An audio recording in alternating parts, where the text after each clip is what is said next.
Existem leis injustas. Devemos nos contentar em obedecê-las ou devemos nos esforçar para melhorá-las e obedecê-las até que sejam eficazes? Ou transgredi-las de uma vez por todas? Henry David Thoreau.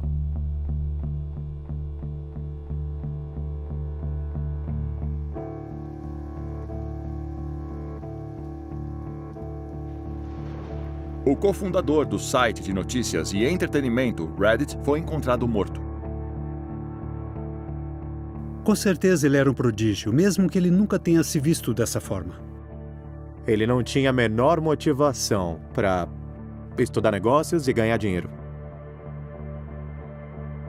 Há um profundo sentimento de perda nesta noite em Highland Park, a cidade natal de Aaron Swartz. Entes queridos dizem adeus a uma das luzes mais brilhantes da internet. Ativistas do acesso livre estão lamentando a sua perda. Um intelecto surpreendente. Você conversa com as pessoas que o conheciam? Ele foi morto pelo governo e o MIT traiu todos os seus princípios básicos. Eles queriam fazer dele um exemplo, sabe? Os governos têm um insaciável desejo de controlar. Ele enfrentava uma pena de 35 anos na prisão e multa de $1 milhão. Sobre o Ministério Público, eu diria que ele agiu de forma errada. Você já olhou o assunto em questão e chegou a alguma conclusão? Enquanto eu cresci, eu tive esse processo de percepção de que todas as coisas ao meu redor, as coisas que as pessoas me diziam que eram naturais e que eram sempre desse jeito, não eram naturais, elas podiam ser mudadas. E isso é o mais importante. Elas estavam erradas e tinham que mudar. E uma vez que eu percebi isso, não tinha como voltar atrás.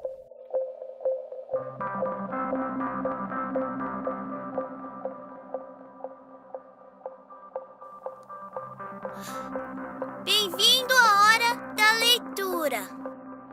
O nome do livro é Paddington na Feira. Ele nasceu em Highland Park e cresceu aqui. O Aaron veio de uma família de 3 irmãos, todos extraordinariamente brilhantes. Essa caixa vai virar. Não falei? Então, a gente não era os 3 meninos mais comportados do mundo. 3 meninos correndo ao redor o tempo todo, causando problemas. Não. Aaron! O quê? Mas eu cheguei a uma conclusão. O Aaron aprendeu a aprender em uma idade muito jovem. 1, 2, 3, 4, 5, 6, 7, 8, 9, 10. Toque, toque. Quem é? Aaron. Aaron quem? Aaron engraçado. Ele sabia o que queria, ele sempre quis fazer isso, ele sempre conseguiu o que ele queria. Sua curiosidade era interminável. Aqui está uma pequena imagem do nosso sistema solar. E cada planeta tem um símbolo. Símbolo de Mercúrio, símbolo de Vênus, símbolo da Terra, símbolo de Marte, símbolo de Plutão. Um dia ele disse a Susan, vamos fazer um entretenimento em família no Parque da Cidade. Entretenimento em família no Parque da Cidade. Ele tinha 3 anos na época. Ela disse, o que você falou? Ele disse, olha o que está escrito aí na geladeira. Entretenimento em família no Parque da Cidade. Ela ficou pasma e surpresa que ele conseguia ler. Ele se chama O Ceder da Minha Família. A noite do Ceder é diferente de todas as outras noites. Eu me lembro de uma vez que estávamos na biblioteca da Universidade de Chicago. Eu puxei um livro da prateleira que era de 1900. Eu mostrei a ele e disse, saiba que este é um lugar extraordinário. Nós todos fomos crianças curiosas, mas o Aaron realmente gostava de aprender e ensinar. Hoje vamos aprender o ABC de trás pra frente. C, Y, X, W, V, U, T, S, E. Eu lembro que ele chegou em casa da sua primeira aula de álgebra e ele disse, Noah, deixa eu te ensinar a álgebra. E eu disse, o que é álgebra? Ele sempre foi assim. E agora eu pressiono o botão. Clico no botão. Pronto. Agora o que temos lá? Agora é rosa. Quando ele estava com 2 ou 3 anos de idade, o Bob mostrou os computadores e ele ficou louco por eles. Vamos todos aprender o ABC. Nós tínhamos computadores, mas o Aaron realmente falava com eles. Ele falava com a internet. Nem sinal. Olhando o computador? Não. Como? Mãe, por que não tá funcionando? Ele começou a programar muito jovem. Eu me lembro que o primeiro programa que escrevi com ele era basicamente um jogo de trivia do Star Wars. Ele se sentou comigo no porão, onde o computador estava, e ficou por horas programando esse jogo. O problema que eu continuava tendo com ele é que não havia nada que estivesse pronto para ele. Havia sempre alguma coisa que a programação podia resolver. Aaron pensava na programação como algo mágico. Ele podia fazer coisas que os seres humanos normais não podiam fazer. O Aaron fez um caixa eletrônico usando um Macintosh e uma caixa de papelão. Eu não sabia o que eu queria ser na festa de Halloween, e ele pensou que seria muito, muito legal se eu me vestisse como seu novo computador favorito, que na época era o iMac original.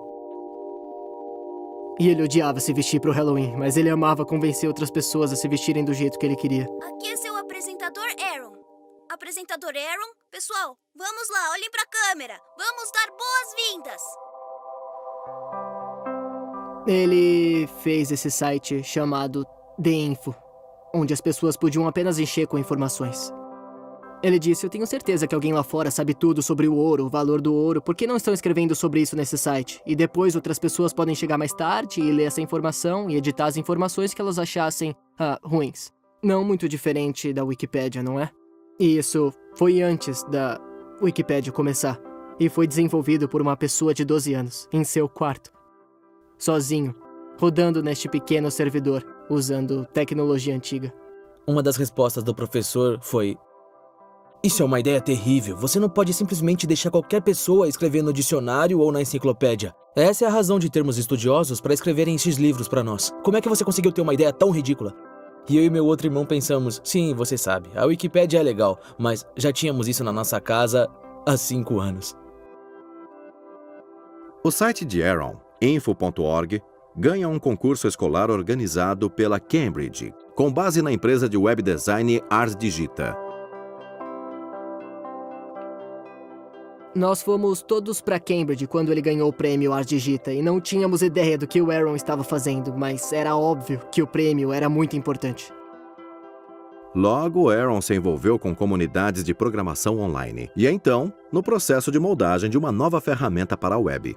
E ele falou pra mim, bem, tem uma coisa muito impressionante que eu tô trabalhando e preciso ouvir sobre isso. E eu disse, o que é? Ele disse, será essa coisa chamada RSS. Aí ele me explicou o que é o RSS, e eu disse, por que é tão útil? Aaron, algum site utiliza isso? Por que eu ia querer usar isso? Tinha uma lista de e-mails de pessoas trabalhando no RSS e no XML de modo mais geral. E havia uma pessoa nela, chamada Aaron Swartz, que era apta, mas muito inteligente e que tinha muitas boas ideias. Mas ele nunca tinha comparecido nos encontros face a face. E eles disseram, quando é que você vai comparecer a um desses encontros? E ele falou, eu acho que a minha mãe não vai deixar, porque acontece que eu ainda vou fazer 14 anos. Então, nossa primeira reação foi, caramba, essa pessoa, esse colega que a gente tem trabalhando durante o ano todo, tinha 13 anos quando a gente estava trabalhando com ele, e agora ele tem só 14 anos. E a segunda reação foi, caramba, a gente tem que conhecer você. Você sabe, isso é extraordinário, foi parte da comunidade que elaborou o RSS. O que ele estava fazendo era ajudando a construir um encanamento do hipertexto moderno. E a peça que ele estava trabalhando, o RSS, era uma ferramenta que você pode utilizar para obter resumos de coisas que estão acontecendo em outras páginas da web. Normalmente você usaria isso para um blog. Você pode ter 10 ou 20 blogs de pessoas que você quer ler, aí você usa o RSS Feeds, ele resume o que está acontecendo nessas outras páginas para criar uma lista unificada de todo o material do que está rolando. O Aaron era muito jovem, mas ele entendeu a tecnologia e ele viu que era imperfeita e procurou maneiras de ajudar a torná-la melhor.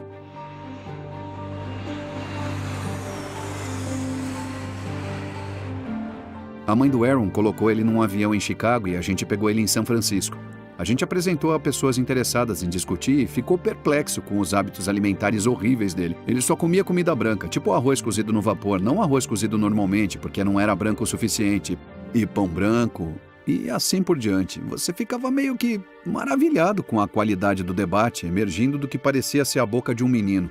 Aí você pensa, esse é um garoto que pode ir longe, se ele não morrer de anemia antes. Aaron, sua vez. Eu acho que a diferença é que agora você pode fazer empresas como essa. Você pode ter qualquer empresa que pode vender comida de cachorro pela internet, alimentos de cães pelo celular, mas ainda tem muita inovação acontecendo. Eu acho que se você não vê a inovação, talvez a sua cabeça esteja na areia. Ele assume essa personalidade alfa macho, onde ele pensa que eu sou mais esperto do que você, e porque eu sou mais esperto do que você, eu sou melhor que você. Eu posso te dizer o que fazer. É uma extensão dele sendo uma espécie de idiota. E agora você junta todos esses computadores e eles estão resolvendo grandes problemas, tipo procurar alienígenas ou tentar curar o câncer. A primeira vez que o vi foi na IRC, na Internet Relay Chat. Ele não só escrevia código, ele também deixava as pessoas animadas com a resolução de problemas. Ele era um conector.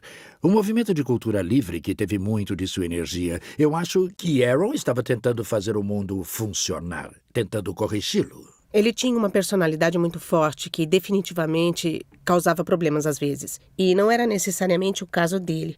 Se sentir sempre confortável no mundo e o mundo não estava confortável com ele. O Aaron entrou no ensino médio e ele não gostava da escola. Ele não gostava de nenhuma das aulas que lhe foram ensinadas. Ele não gostava dos professores. O Aaron realmente sabia como obter informações. Ele dizia, eu não preciso ir atrás desses professores para aprender a fazer geometria. Eu posso apenas ler o livro de geometria. E eu não preciso aprender a versão do professor da história americana. Eu tenho 3 compilações históricas aqui. Eu posso apenas lê-las. E eu não estou interessado nisso. Eu estou interessado na web. Eu estava muito frustrado com a escola e eu pensei que os professores não sabiam o que estavam falando, que eles eram dominadores e controladores, que lição de casa era uma espécie de farsa, era como se eles quisessem domesticar os alunos e forçá-los a fazer muito trabalho. E então eu comecei a ler livros sobre a história da educação e como esse sistema educacional foi desenvolvido e outras formas alternativas onde as pessoas pudessem realmente aprender as coisas em vez de apenas regurgitar fatos que os professores diziam. E esse tipo de caminho me levou a questionar as coisas. E uma vez que eu questionei a escola que eu estava, eu questionei a sociedade que construiu a escola, questionei as empresas por qual as escolas estavam treinando as pessoas, questionei o governo que cria toda essa estrutura. Um dos temas que ele mais gostava era direitos autorais. Direitos autorais sempre foi um certo tipo de fardo para a indústria editorial e leitores, mas ela não era um fardo muito excessivo. Era uma instituição razoável para se certificar de que as pessoas seriam pagas. O que a geração do Aaron experimentou foi a colisão entre esse antigo sistema de direitos autorais e essa coisa nova e surpreendente que estávamos tentando construir, a internet e a web. Essas coisas colidiram e o que tivemos foi o caos. Em seguida, ele conheceu o professor de Direito de Harvard, Lawrence Lessig, que estava desafiando a lei de direitos autorais no Supremo Tribunal. O jovem Aaron Swartz voou para Washington para ouvir as audiências no Supremo. Eu sou Aaron Swartz e eu tô aqui para ver e ouvir o argumento do Eldred. Por que você veio de Chicago até aqui para ouvir o argumento de Eldred? Essa é uma pergunta mais difícil. Eu sei lá. Eu não sei. Eu tô muito animado para ver o Supremo Tribunal, especialmente em um caso tão prestigiado como esse.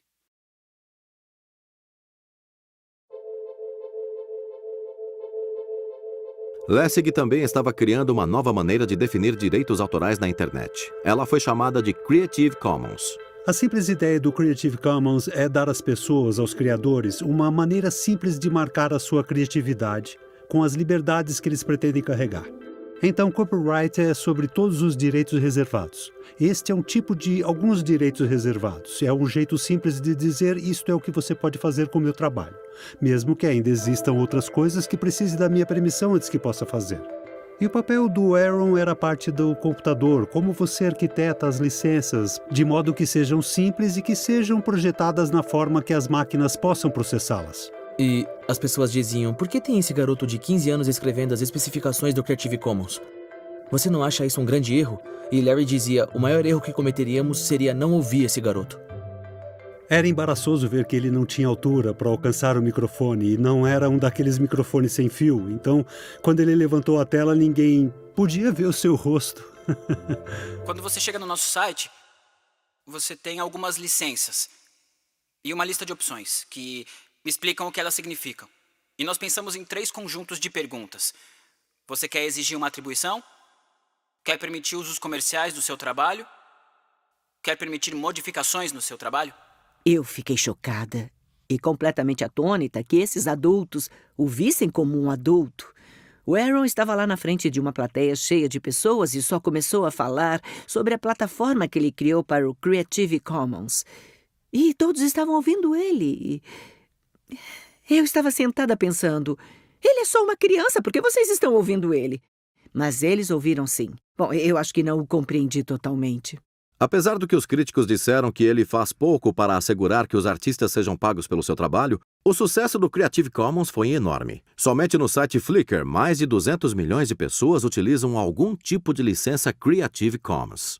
Ele contribuiu através de suas habilidades técnicas e para ele não era simplesmente uma questão técnica. Muitas vezes Aaron escreveu inocentemente em seu blog pessoal. Eu penso profundamente sobre as coisas e eu quero que os outros façam o mesmo. Eu trabalho para as ideias e aprendo com as pessoas. Eu não gosto de excluir pessoas. Eu sou um perfeccionista, mas eu não deixo que isso seja notado. Exceto para educação e entretenimento, eu não vou perder meu tempo com coisas que não terão impacto. Eu tento ser amigo de todos, mas eu odeio quando não me levam a sério. Eu não guardo rancor, não é produtivo, mas eu aprendo com a minha experiência. Eu quero fazer do mundo um lugar melhor.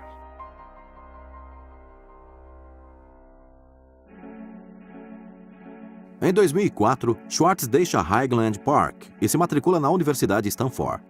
Ele também tinha diverticulite, o que era preocupante. Nós estávamos preocupados com ele tomar seus remédios. Ele foi hospitalizado e tinha que tomar esse coquetel de pílulas todos os dias.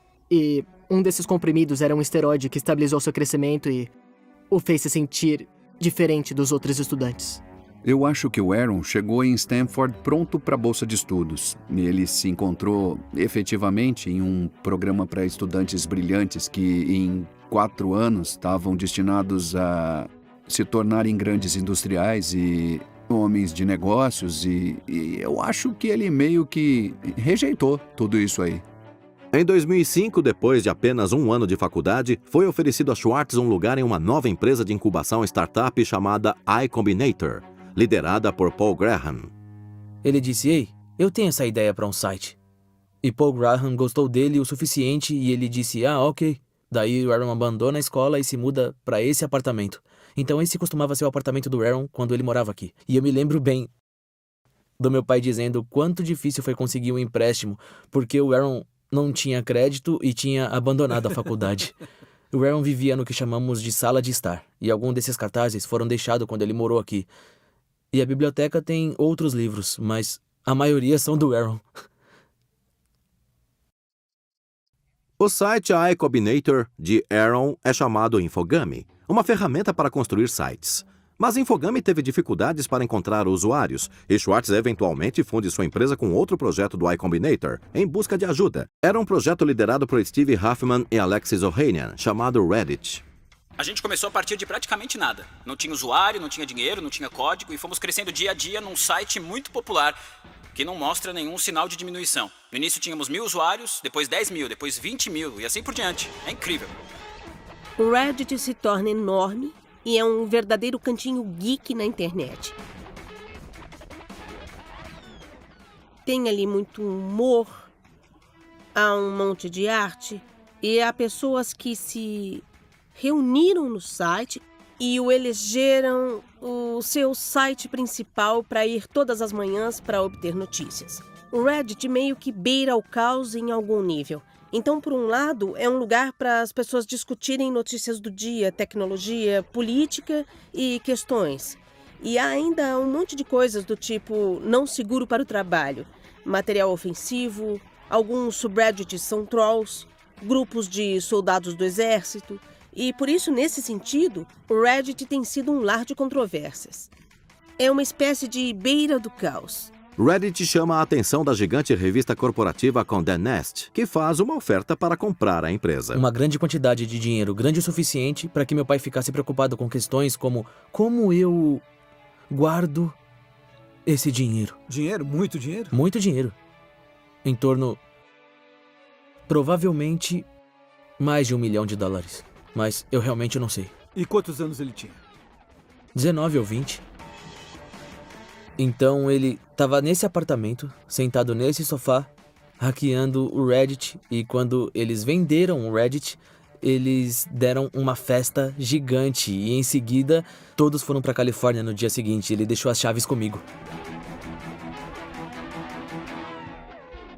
Foi engraçado que ele apenas vendeu uma startup e presumiu que ele era a pessoa mais rica por aí. Mas ele meio que disse, não, eu vou levar essa pequena caixa de sapato como quarto. Isso é tudo que eu preciso. Era um pouco maior do que um armário. A ideia de ele gastando dinheiro em objetos caros parece uma coisa tão implausível. Ele falava, eu gosto de viver em apartamentos, então não vou gastar dinheiro em um novo lugar pra viver, eu não vou comprar uma mansão. E eu gosto de usar jeans e camiseta, então não vou gastar mais dinheiro em roupas. Então, isso é sem importância. O que era importante para Schwartz é como flui o tráfego na internet e o que comanda a nossa atenção. No antigo sistema de transmissão, você está fundamentalmente limitado pela quantidade de espaço nas ondas, sabe? Você tem apenas 10 ondas de canais de televisão. Agora, mesmo com o cabo, você tem uns 500 canais. Na internet, todo mundo pode ter um canal, todo mundo pode começar um blog ou uma página no MySpace. Todo mundo tem um jeito diferente de se expressar. Então, o que você vê agora não é uma questão de quem tem acesso às ondas, é uma questão de quem está no controle sobre as maneiras de você encontrar as pessoas. Você começa a ver o poder se centralizar em sites como o Google, como se fossem guardiões dos portões que informam na internet onde você quer ir. São as pessoas que fornecem suas fontes de notícias e informações. Então, não se trata apenas de algumas pessoas terem licença para falar. Hoje todo mundo pode falar, é uma questão de quem fica sabendo.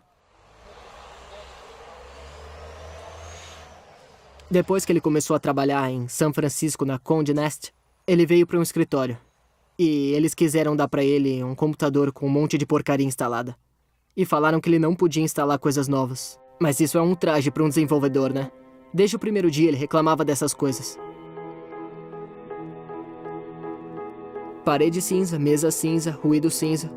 O primeiro dia que cheguei aqui foi simplesmente insuportável. Na hora do almoço, literalmente me tranquei no banheiro e comecei a chorar. Não consigo imaginar a ficação com alguém zumbindo no meu ouvido durante todo o dia e muito menos conseguir terminar algum trabalho. Ninguém mais parece terminar qualquer trabalho. Todo mundo fica entrando e saindo em nossas salas para conversar ou jogar o novo sistema de videogame que a Wired está testando. Ele realmente tinha aspirações diferentes, que foram politicamente orientadas. E o Vale do Silício simplesmente não tem muito essa cultura que orienta atividades técnicas para fins de objetivos políticos. Ele odiava trabalhar para uma corporação. Todos eles odiavam trabalhar na Condé Nast, mas o Aaron era o único que não iria suportar. Então, basicamente, ele conseguiu ser demitido por nunca mais ter aparecido para trabalhar. Foi um rompimento conturbado. Alexis Ohanian e Steve Huffman se recusaram a dar entrevista para este filme. Ele rejeitou o mundo dos negócios. Uma das coisas mais importantes para lembrar sobre essa escolha, quando Aaron decidiu deixar essa cultura de startup, é que ele estava sempre deixando para trás as coisas que o tornariam famoso e amado, sabe? E ele sempre corria o risco de decepcionar os fãs. Ele se preocupava para onde supostamente ele estava indo. E tinha o autoconhecimento e também a dignidade para perceber que ele tinha subido uma montanha de merda para arrancar uma única rosa e descobrir que ela tinha perdido o cheiro. E em vez de se sentar lá e insistir que não era tão ruim quanto parecia, ele pegou essa rosa, de qualquer maneira, e ele desceu novamente, o que é muito legal. A maneira que o Aaron pensava era que a programação é mágica, né? Pode fazer coisas que os humanos normais não podem, fazendo uma programação. Então, se você tivesse poderes mágicos, você usaria pro bem ou para ganhar muito dinheiro? Schwartz foi inspirado por um dos visionários que conheceu quando criança, o homem que inventou a World Wide Web, Tim Berners. Na década de 1990, Berners-Lee estava sem dúvida sentado em uma das invenções mais lucrativas do século XX. Mas em vez de lucrar com a invenção da World Wide Web, ele deu de graça. É a única razão pela qual a World Wide Web existe hoje. O Aaron foi certamente profundamente influenciado pelo Tim. Tim é certamente um proeminente gênio da internet que não teve nenhuma preocupação em lucrar. Ele não estava interessado em descobrir como fazer $1 bilhão. Poderiam ter dito tem dinheiro por lá, então haveria muitas pequenas webs, em vez de uma grande. E uma pequena web não tem como funcionar, porque não se pode seguir links de um para o outro. Tinha que expandir essa coisa em massa para todo o planeta, porque isso não vai funcionar a menos que todo o planeta suba a bordo.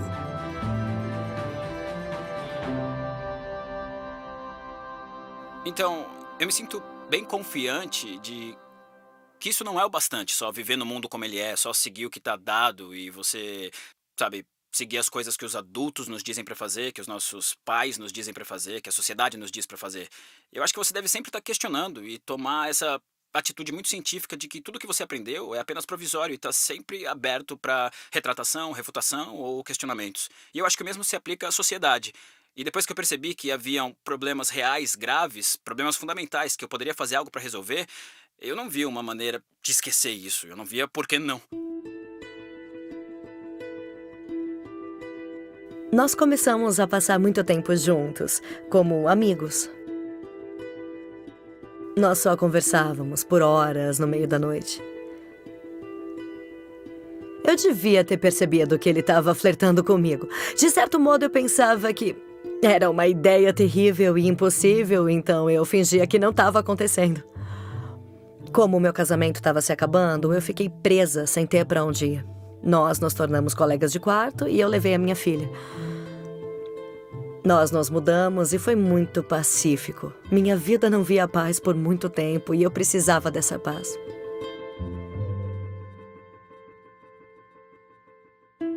Nós estávamos muito perto do início do nosso relacionamento romântico. Nós estávamos sempre em contato. Mas nós dois éramos pessoas muito difíceis de lidar. Em uma discussão tipo Ally McBeal, ele confessou que tinha uma música tema e eu o fiz tocar pra mim. Era Extraordinary Machine, da Fiona Apple. Acho que era aquela sensação de ser um pouco mais aguerrido que a música tem. E a música também tinha aquela esperança.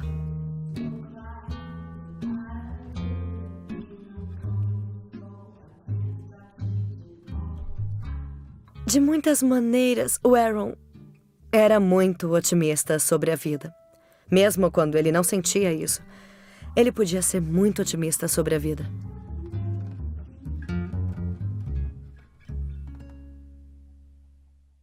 O que você tá fazendo? Flickr tem vídeo agora.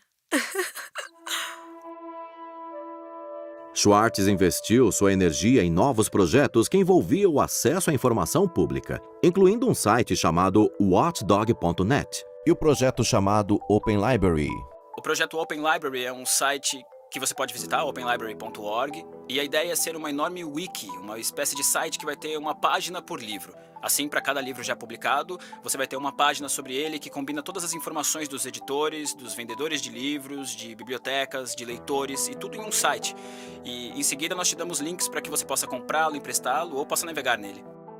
Eu amo bibliotecas. Eu sou o tipo de pessoa que vai para uma nova cidade e imediatamente procura a biblioteca. E esse é o sonho da Open Library, construir esse site onde você possa ir de livro para livro, de leitor para o autor, do sujeito para a ideia.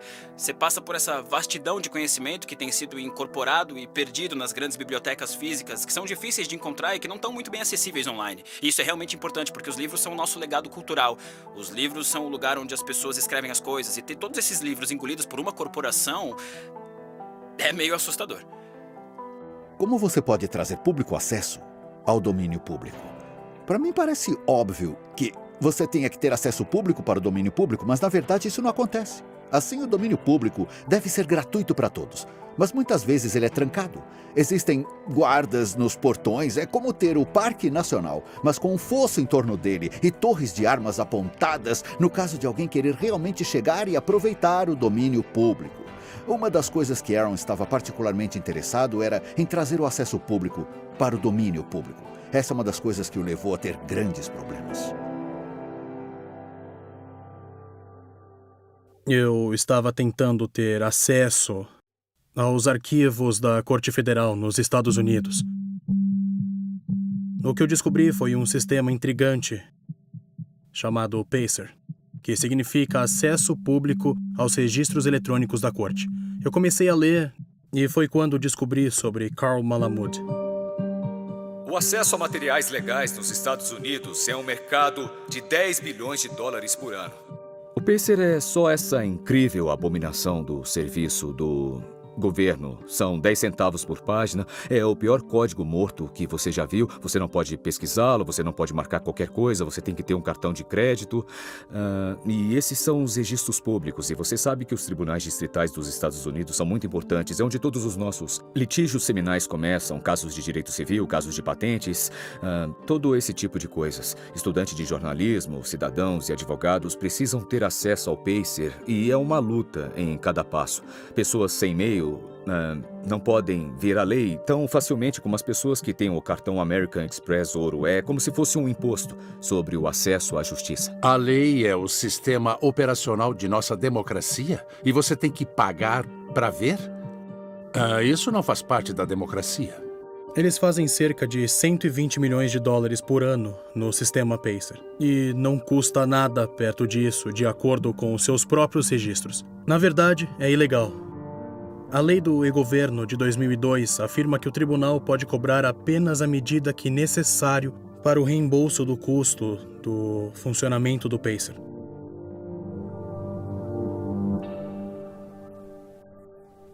Como fundador do Public.Research.org, Mamalude queria protestar contra as cobranças do Pacer. Ele começou um programa chamado Projeto de Reciclagem do Pacer, onde as pessoas poderiam fazer upload de documentos Pacer que elas já haviam comprado, para um banco de dados livre para que outros pudessem usá-los. As pessoas do Pacers estavam recebendo um monte de críticas do Congresso e de militantes do acesso livre. Então eles tiveram que montar um sistema em 17 bibliotecas por todo o país que o acesso Pacer era livre. Isso é uma biblioteca para cada 60 mil quilômetros quadrados, eu acredito. Portanto, não era uma coisa realmente conveniente. Eu incentivei voluntários para se juntar ao chamado Thumb Drive Corp e baixarem documentos de bibliotecas de acesso público e upload no sistema de reciclagem em Pacer. As pessoas pegam um Thumb Drive em uma dessas bibliotecas e baixam um monte de documentos e enviam para mim. Bom, era só uma brincadeira. Na verdade, quando você clica em Thumb Drive, havia um mágico de Oz. O videoclipe do Munchkin cantando aparecia. Mas é claro que eu recebi a ligação do Steve Schultz e do Aaron, dizendo que gostariam de se juntar ao Thumb Drive Corp. Naquela época, eu procurei Aaron na conferência.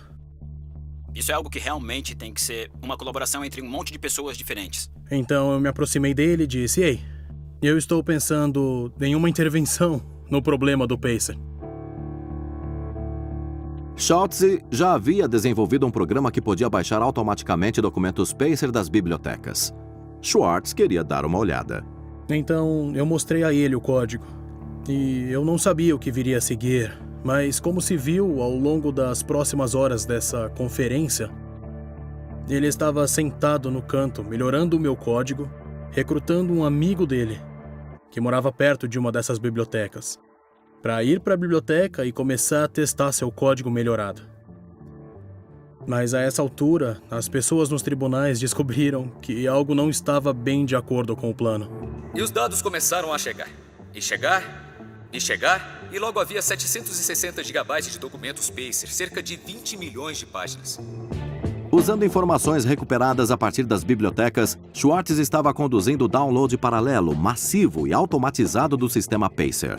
Ele foi capaz de adquirir cerca de 2,7 milhões de documentos judiciais federais, quase 20 milhões de páginas de texto. Agora, eu posso garantir para vocês que 20 milhões de páginas superou as expectativas das pessoas que estavam por trás do projeto piloto, mas surpreendentemente a burocracia não é ilegal.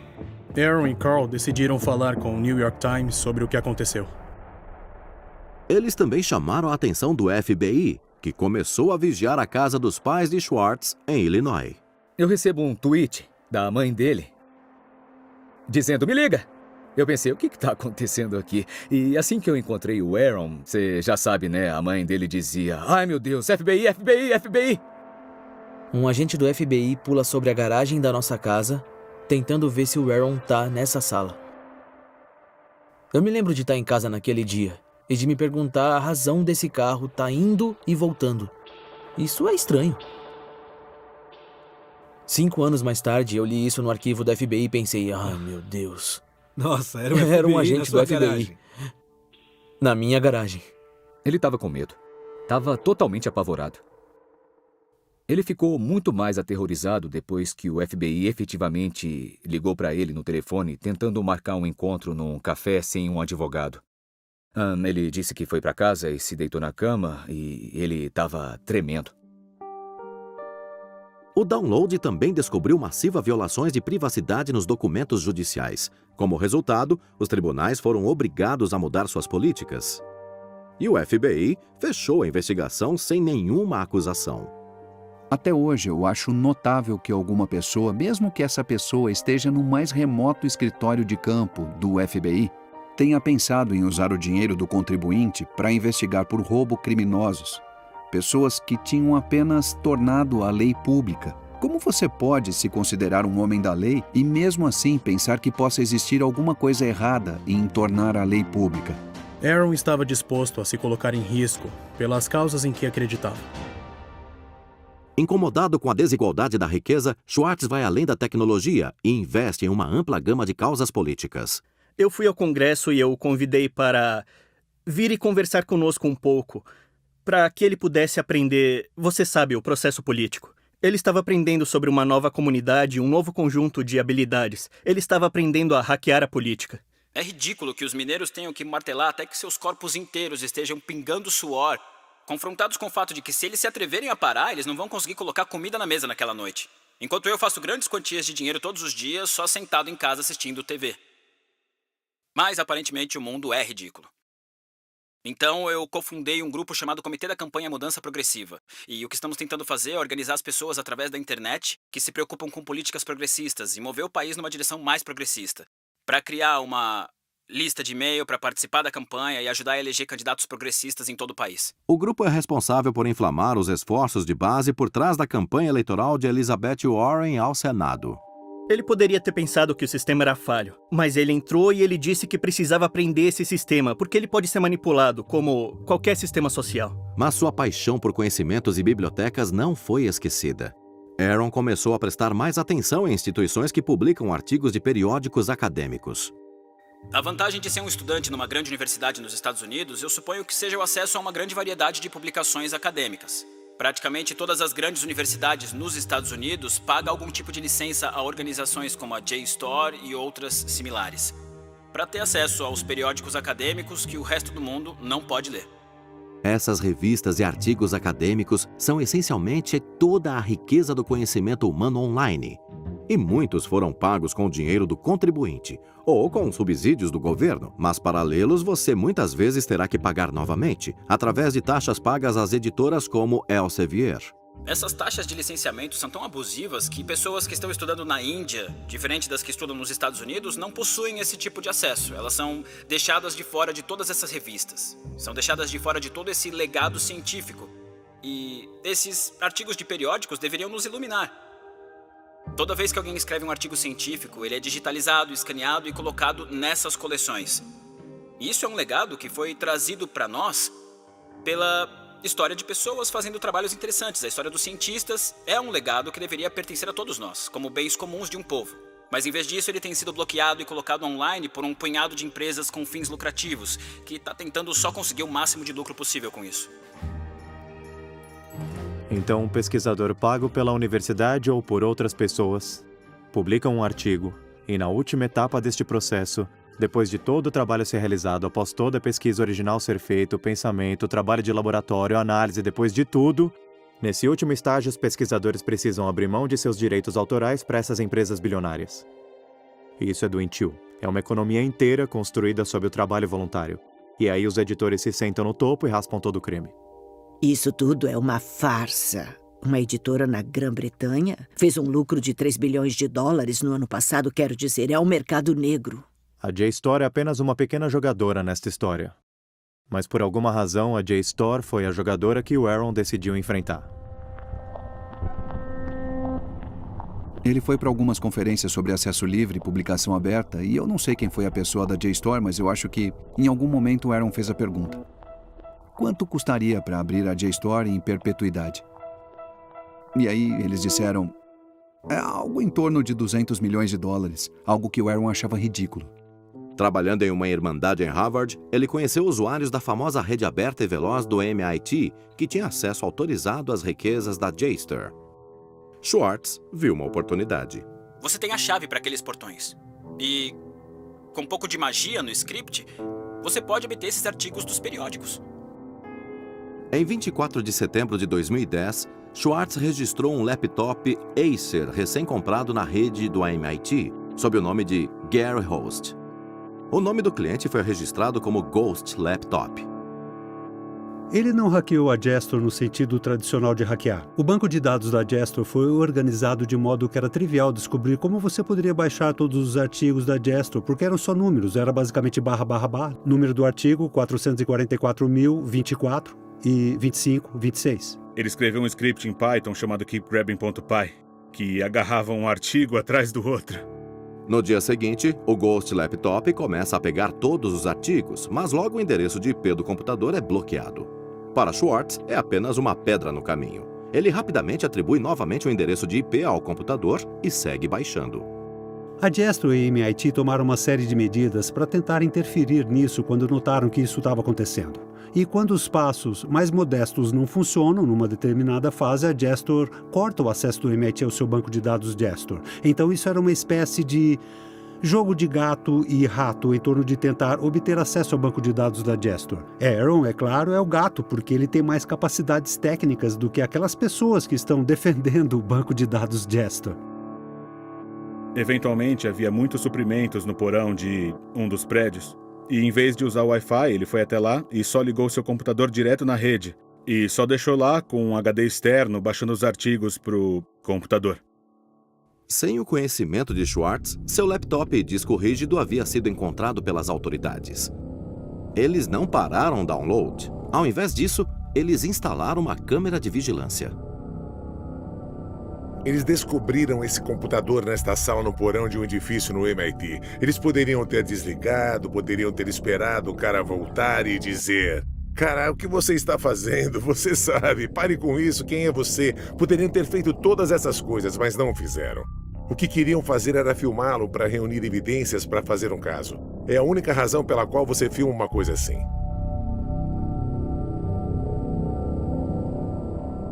A princípio, a única pessoa pega pela câmera de vigilância estava usando o armário como um lugar para armazenar garrafas e latas.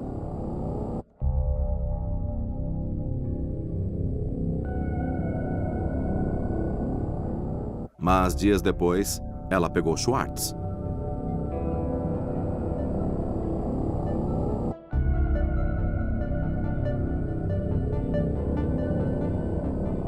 Schwartz está substituindo o disco rígido. Ele o tira de sua mochila. Fica fora do alcance da câmera por cerca de 5 minutos e depois sai.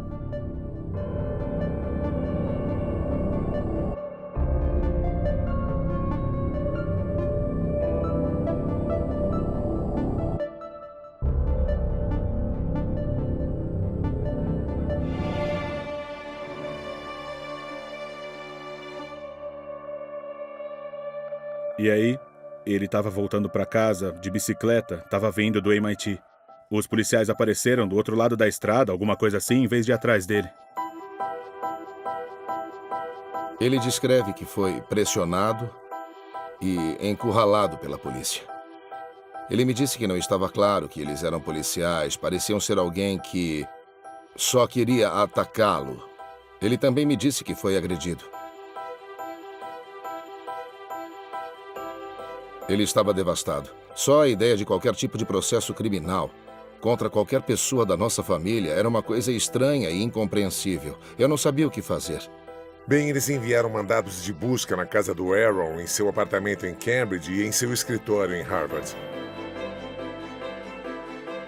2 dias antes da prisão, a investigação foi além da Gestor e da polícia local de Cambridge. Ela tinha sido assumida pelo Serviço Secreto dos Estados Unidos. Em 1984, o Serviço Secreto começou a investigar fraudes de computadores e de cartão de crédito. Mas 6 semanas após o ataque, em 11 de setembro, o seu papel foi expandido. O presidente Bush usou o Ato Patriota para estabelecer uma rede do que eles chamaram Força Tática contra Crimes Eletrônicos. O projeto de lei toma conta das novas realidades e perigos colocados pelos terroristas modernos. De acordo com o Serviço Secreto, eles estão primariamente envolvidos em atividades com impactos econômico, grupos de criminosos organizados ou uso de esquemas que envolvem novas tecnologias. O serviço secreto manda o caso de Schwartz para o Ministério Público em Boston. Havia um cara nesse escritório que tinha o título de chefe da divisão de crimes por computador ou força-tarefa. Eu não sei o que mais ele tinha feito, mas certamente você não é um procurador de crimes de computadores sem um crime de computador para processar. Então ele agarrou o caso, guardou para si mesmo, não atribuiu para nenhuma outra pessoa do escritório ou da unidade. Esse é o Stephen Heyman.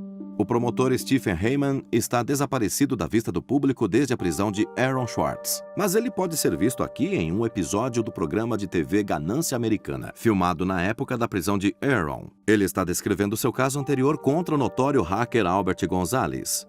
Um caso que concedeu a Heyman enormes e pretensiosos elogios. Gonzalez planejou o roubo de centenas de milhões de cartões de crédito e contas bancárias. A maior fraude do tipo na história. Aqui, Heyman, descrevendo Gonzalez, dá a sua visão sobre a mentalidade hacker.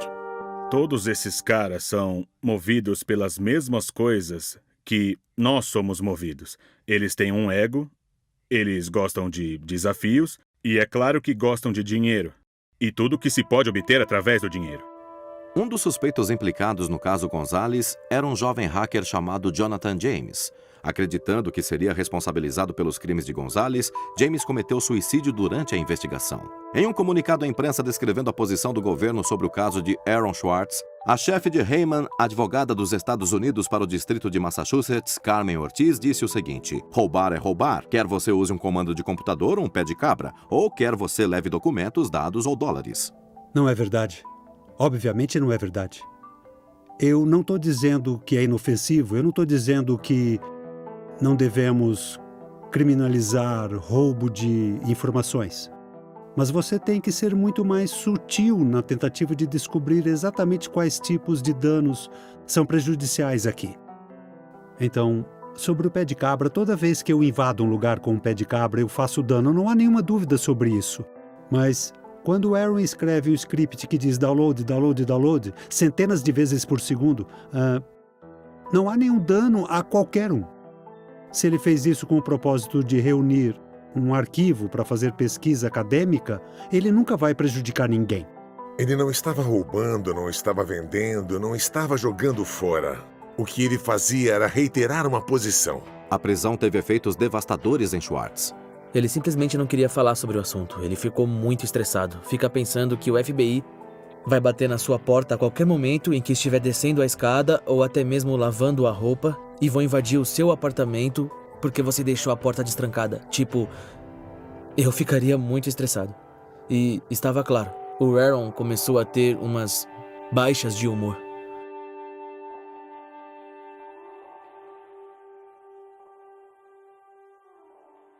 Ele não estava dando quaisquer informações confidenciais sobre o seu paradeiro durante esse período, porque ele estava com medo que o FBI estivesse esperando ele. Foi um momento sem precedentes para o ativismo social e político. A revista Time o elegeria como a personalidade do ano de 2011, o manifestante. Havia intensas atividades de hackers acontecendo. O Wikileaks tinha lançado um tesouro de telegramas diplomáticos. Manning foi preso na época. Não se sabia se ele era a fonte do vazamento. Anonymous é um tipo de protesto em conjunto que muitos hackers fazem parte. E estavam surgindo vários tipos de manifestantes. Se você comparar com o que ele fez, esse material deveria ter sido deixado para lá, para o MIT e para o JSTOR resolver. Um assunto profissional de forma privada. Isso nunca deveria ter chamado a atenção do sistema penal. Não pertencia àquele lugar. Tribunal Mockley, Boston. Antes de ser indiciado, foi oferecido a Schwartz um acordo judicial que envolvia 3 meses na prisão domiciliar por meio período e 1 ano de prisão domiciliar, tudo sem o uso de um computador. Na condição de Schwartz se declarar culpado do crime. Aqui estamos. Não temos nenhuma descoberta, nenhuma evidência disso, sobre este caso do governo. E nós temos que tomar essa decisão, onde o advogado está te pressionando a fazer isso. E o governo está dando a você uma demanda inegociável e te informam de que a probabilidade de você vencer é pequena. Então, se for culpado ou não, é melhor você aceitar o acordo. Boston tem sua própria divisão de crimes informáticos. Muitos advogados, provavelmente mais advogados do que precisam. Então, você pode imaginar todos os tipos de casos onde seria muito difícil de processar, porque tem alguns criminosos na Rússia, tem algumas pessoas de uma corporação que possui advogados que cobram $500 a hora, ou de $700 a hora, sentados contra você. E agora esse caso com um garoto, que é muito fácil de provar que ele fez algo e ele já tinha marcado a si mesmo como causador de problemas para o FBI. Então, por que não pegar pesado o máximo que pode nas audiências contra esse garoto? Será bom para o promotor, será bom para a República, porque está combatendo os terroristas. Eu estava tão assustada. Eu estava com medo de meu computador ser apreendido e de ir para a cadeia, porque no caso do meu computador ser apreendido, eu tinha material confidencial de fontes dos meus trabalhos anteriores no meu laptop. E a minha maior prioridade era manter as minhas fontes seguras. Eu estava com medo do que poderia acontecer com a Ada. O Aaron me disse que eles tinham oferecido um acordo. E ele disse que iria aceitar se eu pedisse. E eu cheguei bem perto de dizer para ele, aceita. Ele tinha, desenvolvido sérias aspirações políticas no intervalo de tempo entre aquele momento quando ele terminou a vida empresarial de startup e começou essa nova vida, que tinha vindo com esse ativismo político. E ele simplesmente não acreditava que pudesse continuar nessa vida como um criminoso. Ele me disse um dia... Nós estávamos passando na frente da Casa Branca e ele disse, não tem criminosos aí.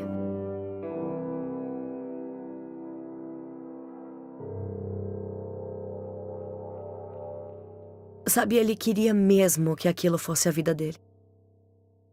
Ele não tinha matado ninguém, não tinha ferido ninguém, ele não tinha roubado dinheiro.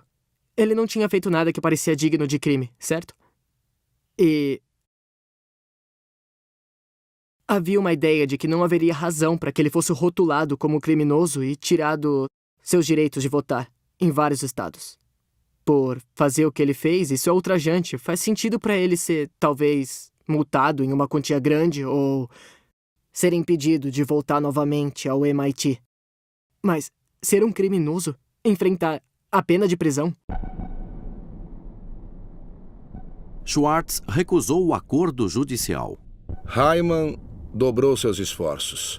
Hyman continuou a nos pressionar, muito, em todos os níveis. Mesmo com as evidências físicas apreendidas do computador Acer de Aaron, do disco rígido e do USB, os promotores precisavam de evidências de seus motivos. Por que Aaron Schwartz estava baixando artigos de JSTOR? E o que ele planejava fazer com eles? O governo alegou que ele estava planejando publicar.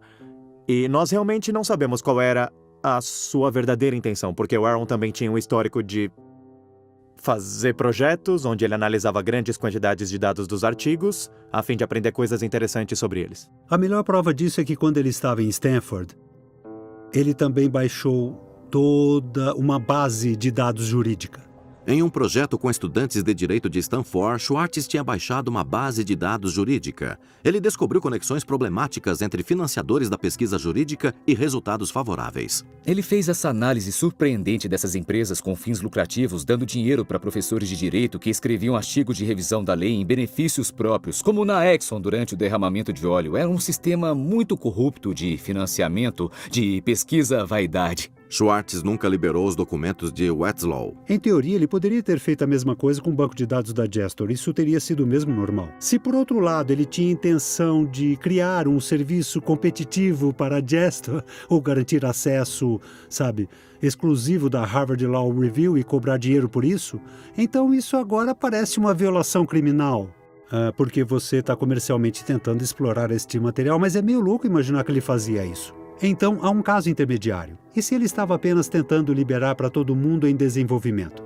Mas dependendo do que ele estava fazendo, isso cria um personagem muito diferente de como a lei deve ser aplicada nesse caso. O governo processou ele como se fosse uma violação criminal comercial. Como roubar um arquivo de registros de cartões de crédito, um crime desse tipo. Eu não sei o que ele iria fazer com a base de dados, mas eu ouvi de um amigo dele que o Aaron tinha dito a ele que iria analisar os dados em busca de evidência de financiamento corporativo de pesquisa sobre mudanças climáticas que levou a resultados tendenciosos. E eu acredito totalmente nisso.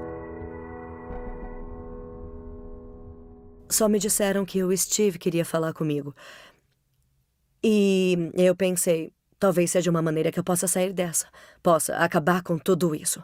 Eu não queria viver com medo de ter o meu computador apreendido. Eu não queria viver com medo de ter que ir pra cadeia se eu me recusasse a entregar à justiça, se tentassem me obrigar a desencriptar o meu computador. Quando eles me disseram, o Steve quer falar com você, isso parecia razoável. Eles ofereceram a Norton aquilo que é conhecido como uma carta de rainha por um dia. Isso permitiu que os promotores perguntassem coisas sobre o caso de Aaron. Norton ganharia imunidade da acusação a si mesma por qualquer informação que ela revelasse durante o encontro. Eu não gostei. Eu disse aos meus advogados que eu não tinha gostado, eu não queria a imunidade, eu não precisava de imunidade porque eu não tinha feito nada. Mas eles foram muito rigorosos, eles não queriam que eu me encontrasse com o Ministério Público sem a imunidade. Só para deixar claro, este era um acordo de rainha por um dia. Sim, uma carta de acordo. E em que você basicamente entregou informações em troca de proteção da acusação. Eu não estava dando informações. Pelo menos era assim que eu via. Eu estava tendo uma conversa, só dando uma entrevista para eles. Eles te fizeram perguntas? Eles fizeram perguntas. Perguntando o que queriam? Isso. E o que quer que você falasse, então, você não seria acusada, é isso? Olha, eu realmente tentei ser honesta. Eu repetidamente tentei deixar para lá o acordo. Eu estava doente, sendo pressionada pelos advogados. Estava confusa. Eu não estava bem naquele momento. Eu estava deprimida, eu estava com medo. Eu não entendia a situação em que eu estava. Eu não tinha ideia do porquê eu estava naquela situação. Eu não tinha feito nada interessante, muito menos errado. Isso acabou conosco. Aaron ficou claramente destruído com isso. Nós estávamos destruídos. Os advogados do Aaron estavam destruídos. Tentamos convencer a Queen a mudar de advogados. Eu não estava acostumada a estar numa sala com um homem grande, armado, que fica continuamente me dizendo que eu estava mentindo, que eu devia ter feito alguma coisa. Eu disse a eles que essa coisa que estavam processando não era um crime. Eu disse que estavam do lado errado da história. Eu usei essa frase e eu disse, vocês estão no lado errado da história. Eles pareciam entediados, não pareciam com raiva, só entediados. E aí começou a me ocorrer que não estávamos tendo a mesma conversa. Eu disse a eles muitas coisas, sabe? Porque as pessoas fazem downloads de artigos e, eventualmente, eu não me lembro do que falávamos. E eu mencionei que ele tinha feito o blog Manifesto Guerrilheiro do Acesso Livre. Esse é o Manifesto Guerrilheiro do Acesso Livre. Supostamente escrito em julho de 2008 na Itália. Informação é poder, mas como todo poder, há aqueles que querem mantê-la para si mesmos. O patrimônio cultural e científico do mundo, publicado ao longo dos séculos em livros e revistas, está cada vez mais sendo digitalizado e trancado por um punhado de corporações privadas. Enquanto isso, aqueles que foram bloqueados não estão em pé de braços cruzados. Estão bisbilhotando em buracos, escalando cercas, libertando as informações trancadas pelos editores e compartilhando com seus amigos. Mas toda essa ação acontece no escuro, escondida no subterrâneo. É chamada de roubo ou pirataria. Como se compartilhar uma riqueza de conhecimentos fosse o equivalente moral de saquear um navio e matar sua tripulação. Mas compartilhar não é imoral, é um imperativo moral. Só os cegos pela ganância se recusam a deixar um amigo fazer uma cópia. Não há justiça em seguir leis injustas. É hora de virmos para a luz, na grande tradição de desobediência civil, declararmos a nossa oposição a este roubo privado na cultura pública. O manifesto em si foi alegadamente escrito por 4 pessoas diferentes e também editado pela Norton. Mas foi Schwartz que tinha assinado seu nome a ele. Quando acabou, eu fui na hora pro Aaron e disse a ele tudo o que lembrava sobre a conversa. E ele ficou muito irritado. As coisas que eu fiz não deveriam ter contribuído dessa maneira. Eu não tinha feito nada de errado. E tudo tinha dado errado. Mas eu nunca...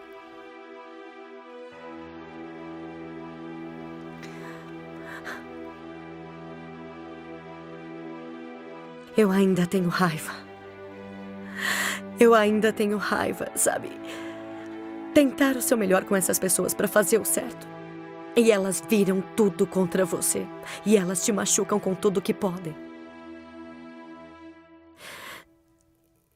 E, naquele momento, eu me arrependo de ter dito o que disse.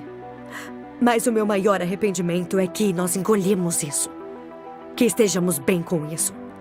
Que estamos bem com um sistema de justiça que brinca com as pessoas, usando armadilhas para que possam arruinar a sua vida. Então, sim, eu gostaria de não ter dito aquilo. Mas eu estou muito, muito mais irritada por estar nessa situação. Que isso é o que nós, como pessoas, pensamos ser o certo. Eles usaram todos os métodos possíveis que consegui imaginar para fazê-la dar informações que fossem prejudiciais para o Aaron e úteis para a promotoria. Certo. Porém, você sabe, eu realmente não acredito que ela tinha informações úteis para o governo. Meses se passam e os amigos e a família de Schwartz esperam por uma acusação iminente. Nesse meio tempo, Schwartz estava se tornando um grande especialista em uma série de questões da internet. Você acha que a internet é uma coisa que deve ser considerada um direito humano, uma coisa que o governo não pode tirar de você? Definitivamente existe essa noção de que a segurança nacional é uma desculpa para derrubar a internet. E isso é exatamente o que ouvimos no Egito, na Síria e em outros países. Então sim, é verdade, sites como o Wikileaks vão publicar alguns materiais embaraçosos sobre o que o governo dos Estados Unidos faz. As pessoas estão se organizando para protestar sobre isso e tentar mudar o governo. Sei lá, isso é uma coisa boa, é do que se trata a primeira emenda, o direito da livre expressão, a liberdade de associação e tudo mais. E eu acho que a tentativa de derrubar a internet vai contra muitos desses princípios americanos mais básicos. A princípio, eu acho que isso é algo que, se os fundadores tivessem entendido, se existisse internet naquela época, em vez de colocar os Correios na Constituição, eles teriam colocado o ISPS. Acabamos de ouvir a opinião de Aaron Schwartz. Schwartz conhece a ativista Taren Steinbrücken Kaufman e os dois começam a namorar.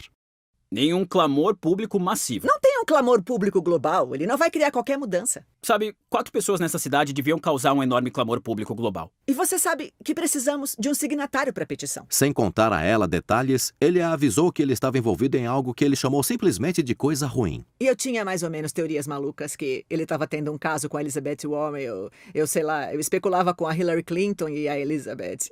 Na verdade, eu sei lá. Então, em algum momento, provavelmente no final de julho, o Aaron me ligou. E por acaso eu atendi e ele disse, olha, a coisa ruim pode estar nos jornais de amanhã. Você quer que eu te diga ou você quer ler sobre isso? E eu disse, eu quero que você me diga.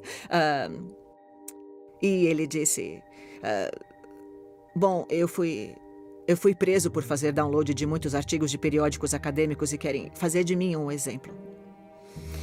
E eu disse, é sério? Essa é a grande confusão? Sério? Olha, não soa como um grande problema. Em 14 de julho de 2011, os procuradores federais indiciam Schwartz em 4 acusações criminais.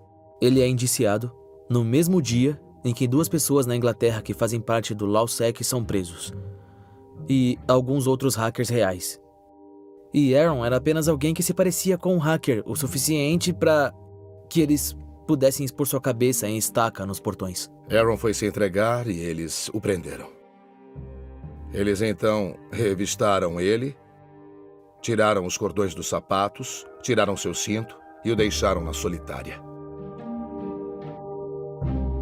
O gabinete da Procuradoria dos Estados Unidos de Massachusetts divulgou um comunicado dizendo: Schwartz pode pegar até 35 anos de prisão, seguido por 3 anos de liberdade vigiada à restituição, confisco e uma multa de até $1 milhão.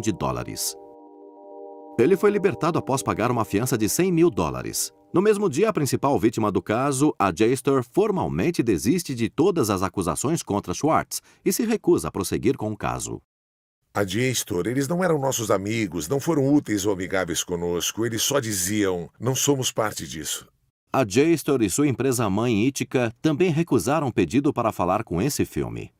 Na época, eles divulgaram um comunicado dizendo que foi decisão do governo prosseguir com o processo, não da JSTOR.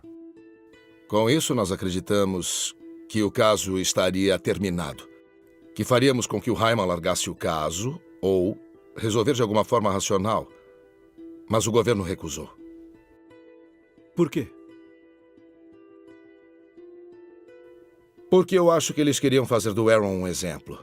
E eles disseram que a razão por terem seguido em frente e exigido uma condenação criminal e o encarceramento era porque eles queriam, na verdade, usar este caso como um caso de dissuasão.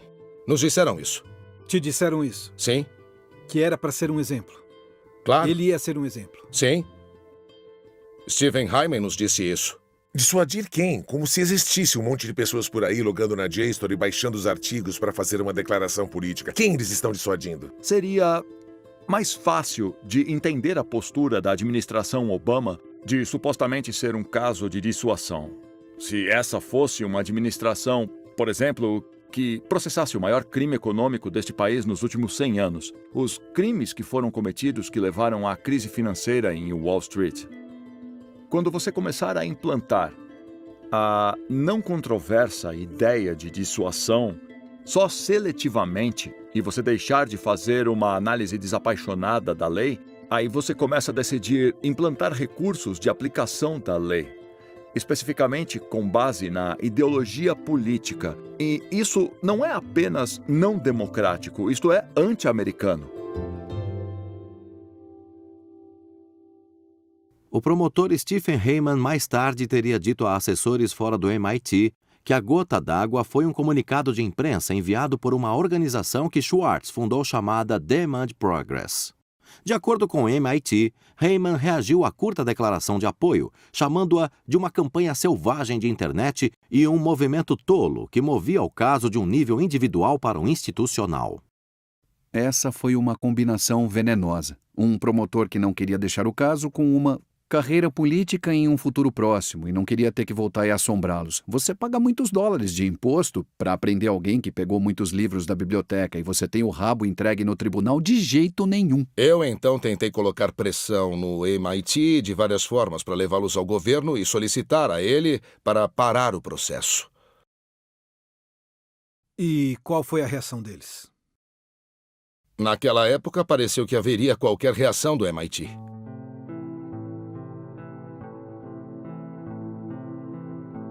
O MIT não defendeu o Aaron, o que para as pessoas dentro da comunidade do MIT parece escandaloso, porque o MIT é um lugar que incentiva o hackeamento no maior sentido da palavra. No MIT, a ideia de ir e correr em torno de rotas e túneis que não estivesse autorizado a estar não era apenas um rito de passagem. Era parte do conceito do MIT. E destravar acessos foi um curso de inverno no MIT. Eles tinham autoridade moral de pôr fim a tudo isso. O MIT nunca se levantou e tomou uma posição de dizer para os federais: não faça isso, não queremos que você faça isso. Você está exagerando, isso é demais. Até onde eu sei, eles agiram como qualquer empresa faria. Eles ajudaram o governo, eles não nos ajudaram, a não ser que sentissem que tinham que nos ajudar. E eles nunca tentaram impedi-lo. O MIT recusou repetidos pedidos para comentar, mas posteriormente divulgaram um relatório dizendo que eles tentaram manter uma posição de neutralidade e acreditavam que Heyman e a promotoria não se importariam com o que o MIT pensava sobre o caso. O comportamento do MIT parecia realmente em desacordo com o ethos MIT. Você poderia afirmar que o MIT fechou os olhos e que estava tudo bem eles fazerem isso. Mas tomar essa posição, tendo uma posição neutra em si, era a mesma coisa que estar do lado da promotoria. Se olhar para Steve Jobs e Steve Wozniak, eles começaram com a venda de um Blue Box, que era uma coisa projetada para defraudar a companhia telefônica. Se você olhar para o Bill Gates e Paul Allen, que inicialmente começaram seus negócios usando o tempo de computador em Harvard, o que era muito claramente contra as regras. A diferença do Aaron para essas pessoas é que ele queria fazer do mundo um lugar melhor, não queria apenas ganhar dinheiro. Schwartz continua a ser um porta-voz sobre variadas questões da internet. A razão pela qual a internet funciona é por causa do mercado competitivo de ideias. E a gente tem que estar focado em obter mais informações sobre o nosso governo. Mais acessibilidade, mais discussão, mais debate. Mas o que parece é que o Congresso está preocupado em fechar essas coisas. O Aaron pensava que ele podia mudar o mundo apenas explicando o mundo de forma clara para as pessoas. Flame pode literalmente controlar o seu computador e torná-lo espião. Bem-vindo, Aaron. É bom ter você de volta ao programa aqui. Os espiões, em outros tempos, colocavam microfones e gravavam o que as pessoas diziam. Agora estão usando computadores para fazer a mesma coisa. A atividade política de Schwartz continua. Sua atenção se volta para um projeto de lei que se desloca pelo Congresso projetado para reduzir a pirataria online. Foi chamado SOPA. Ativistas como Peter Eckersley haviam como um grande erro, que ameaçaria a integridade técnica da própria internet. Uma das primeiras coisas que eu fiz foi ligar para o Aaron. E aí eu disse, a gente pode fazer uma grande campanha online contra isso. Esse não é um projeto de lei sobre direitos autorais. Não é? Não, ele disse. É um projeto sobre a liberdade para se conectar. Agora eu estava ouvindo. Ele pensou por um tempo e depois disse que sim. Aí ele saiu e fundou a Demand Progress.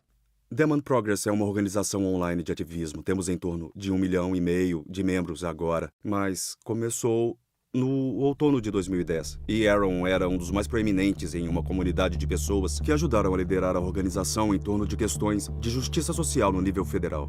SOPA foi um projeto de lei que visava reduzir a pirataria online de músicas e filmes, mas o que ele fez foi basicamente atacar uma marreta em um problema que precisava de um bisturi. Se aprovada, a lei permitiria que uma empresa cortasse as finanças de qualquer site, sem o devido processo, ou mesmo forçaria a Google a excluir seus links.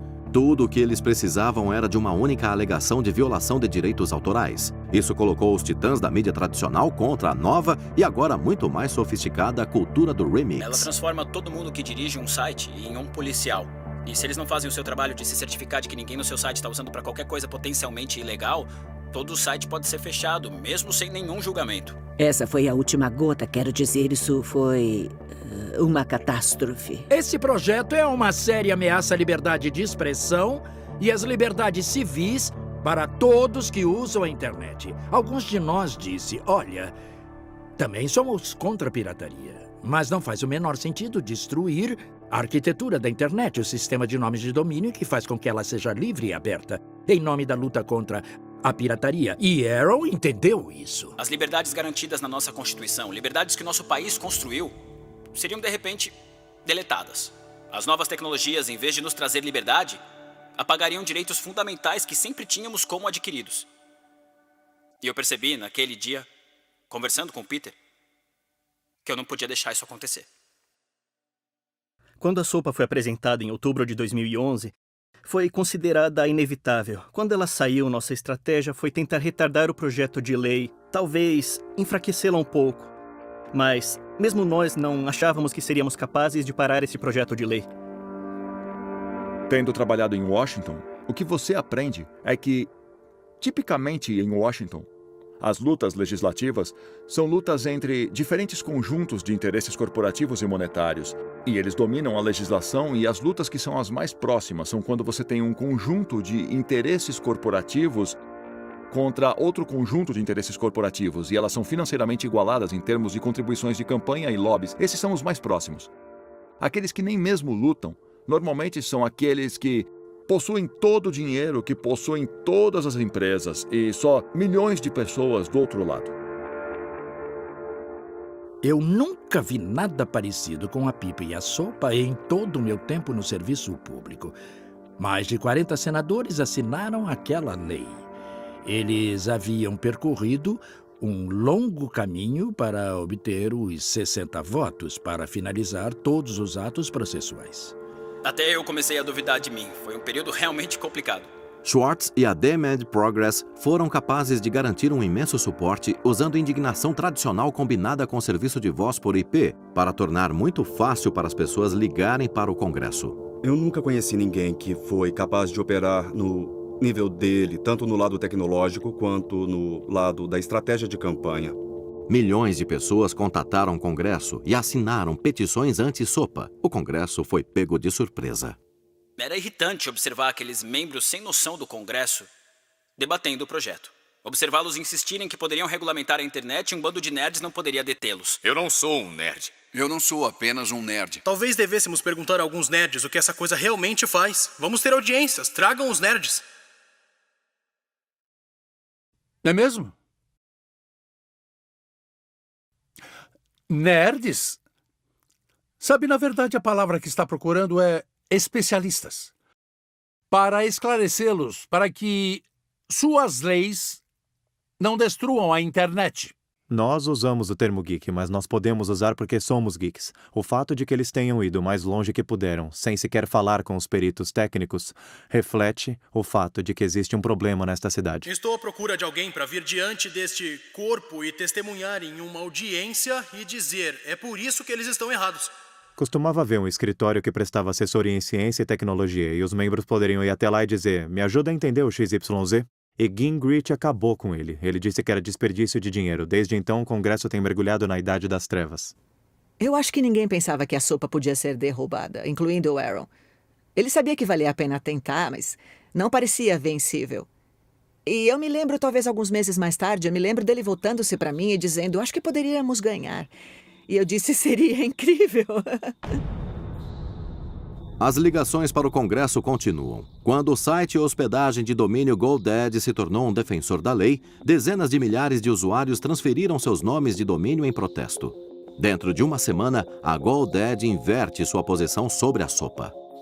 Quando as pessoas no Congresso que apoiaram as indústrias do cinema e da música perceberam que houve essa reação, eles meio que recuaram um pouco. Você podia ver a curva acontecendo, você podia ver que nossos argumentos começavam a ressoar. Era como se o Aaron estivesse acendendo um palito de fósforo e ele apagando, riscando o outro e apagando, até que ele conseguiu pegar gravetos suficientes para que a chama pegasse de verdade, até que ela se tornou um incêndio incontrolável.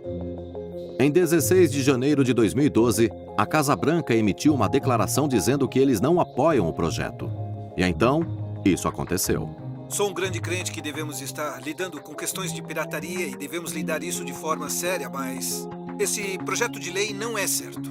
Quando Jimmy Wales colocou seu apoio para derrubar a Wikipédia, o 5º site mais popular do mundo, esse site detém, 7% de todos os cliques em qualquer local na internet. Wikipedia apagou, Reddit apagou, Craigslist apagou, linhas telefônicas no Capitol Hill quase derreteram. Membros do Congresso começaram a apressar suas declarações, retirando o apoio ao projeto de lei que eles estavam promovendo apenas alguns dias atrás. Dentro de 24 horas, o número de oponentes da sopa no Congresso foi de 31 a 101.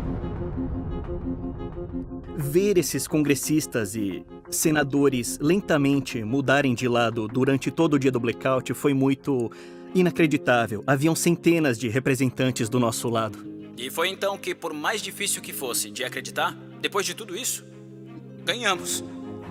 Uma coisa que todo mundo disse que era impossível, que algumas das maiores empresas do mundo havia descrito como uma espécie de sonho, aconteceu. Nós fizemos. Vencemos.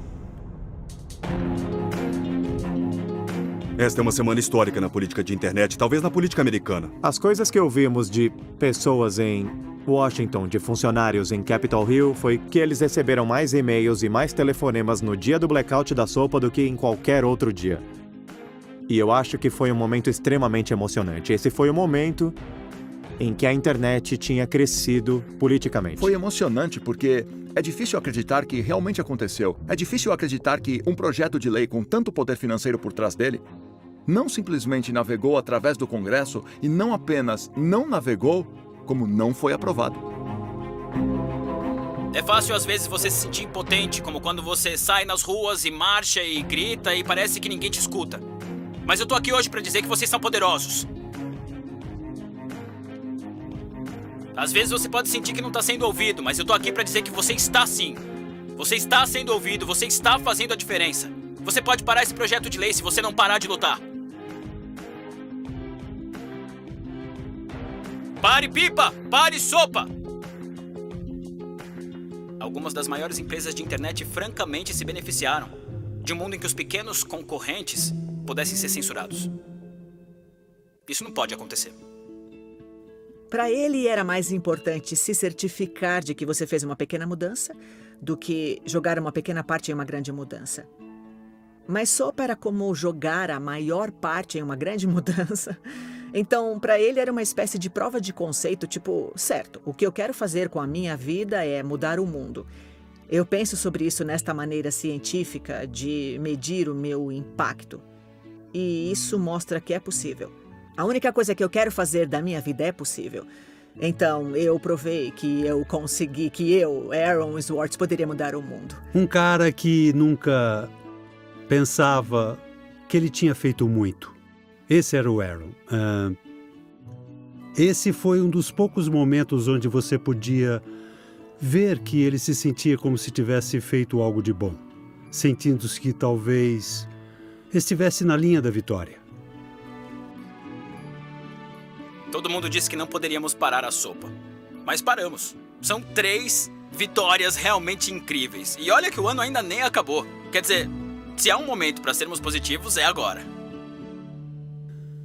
Ele derrotou a sopa um ano depois que ele foi preso. Não é um momento de felicidade ambíguo, há muita coisa acontecendo. Ele estava muito antenado com a participação nos processos políticos. Não dava para pará-lo. A lista de organizações que Schwartz fundou ou cofundou é enorme. E anos antes de Edward Snowden expor sobre a vigilância generalizada na internet, Schwartz já estava preocupado. É chocante pensar que a responsabilização é tão frouxa que eles não têm nem sequer estatísticas básicas sobre o quão grande esse programa de espionagem é. A resposta é: estamos espionando tantas pessoas que não podemos nem mesmo contá-las. E isso é uma enorme quantidade de gente. Eles disseram: nós sabemos os números de telefones que estamos espionando, mas não sabemos exatamente a quantas pessoas reais isso corresponde. Mas eles voltaram atrás e disseram que não podiam dar nenhum número. Isso é muito, quer dizer, assustador, no mínimo. Isso é assustador. E eles colocaram uma pressão incrível sobre ele, tiraram todo o dinheiro que ele tinha ganho. Eles ameaçaram tomar sua liberdade física. Por que eles fizeram isso, sabe? Por que eles estão indo atrás dos denunciantes? Sabe? Por que eles estão indo atrás das pessoas que dizem a verdade sobre todas essas coisas? Como dos bancos, a guerra, a uma espécie de transparência do governo. O sigilo serve àqueles que já estão no poder, e nós estamos vivendo na era do sigilo, que coincide com uma época onde o governo está fazendo um monte de coisas que são provavelmente ilegais e inconstitucionais. Essas 2 coisas não são coincidências.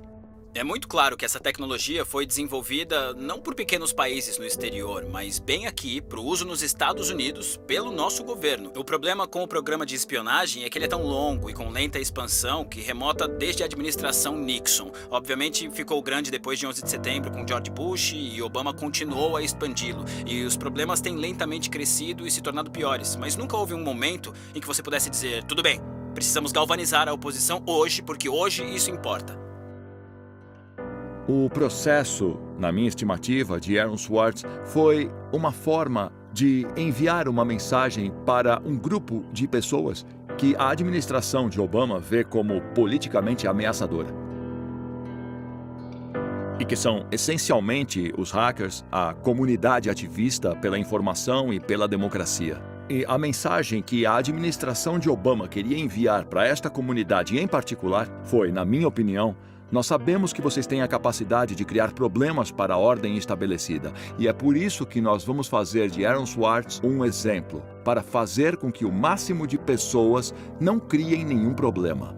E o governo disse: os pareceres jurídicos que estamos usando para legalizar o programa de espionagem também são sigilosos. Por isso não podemos nem mesmo dizer quais as leis que estamos usando para espioná-lo. Eles dizem: isso é outro exemplo de guerra cibernética. Os cybercriminosos estão nos atacando de novo. Estamos todos em perigo, estamos todos sob ameaça. Eles usam essas desculpas para aprovar leis cada vez mais perigosas. A próxima é bem pessoal. Como sente que a luta está indo? Quem decide é você. Eu? Mas eu acho que você sabe. Então, tem uma espécie de 2 perspectivas polarizadas. Tudo é maravilhoso, a internet criou toda essa liberdade e soberania e tudo vai ser fantástico, ou tudo é terrível, a internet criou todas essas ferramentas para reprimir, espionar e controlar tudo que dizemos. E eu acho que as 2 são verdadeiras, certo? A internet tem feito as 2 coisas e as 2 são incríveis e surpreendentes. E qual delas vai ganhar no longo prazo? Depende da gente. Não faz sentido dizer uma tá indo melhor que a outra, sabe? Ambas são verdade. E cabe a nós decidirmos qual enfatizaremos e aproveitaremos, porque as 2 existem e as 2 sempre estarão lá.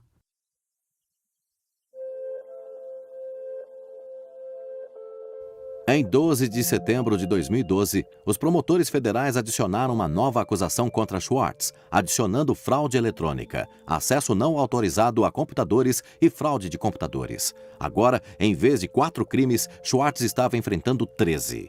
A alavancagem da acusação tinha aumentado dramaticamente, assim como os anos na prisão e multas. Eles entraram com um novo processo para adicionar mais acusações, e eles tinham uma teoria sobre por que essa conduta constituía tantos crimes federais e que diversas sentenças poderiam ser anexadas a essa lei. Essa teoria e grande parte da acusação contra Schwartz envolveu uma lei criada originalmente em 1986. Ela é chamada de Lei de Abuso e Fraude de Computador. Essa lei foi inspirada no filme Jogos de Guerra, com o Matthew Broderick, que era um grande filme. Agora te peguei. Neste filme, um garoto consegue, através da magia das redes de computadores, lançar um ataque nuclear. Agora, isso não é realmente possível, e certamente não era possível nos anos 80, mas aparentemente este filme assustou muito o Congresso, porque eles aprovaram a Lei de Abuso e Fraude do Computador. Esta é uma lei que está perdida no tempo. Por exemplo, ela penaliza os termos de serviços de sites como eHarmony ou Match.com.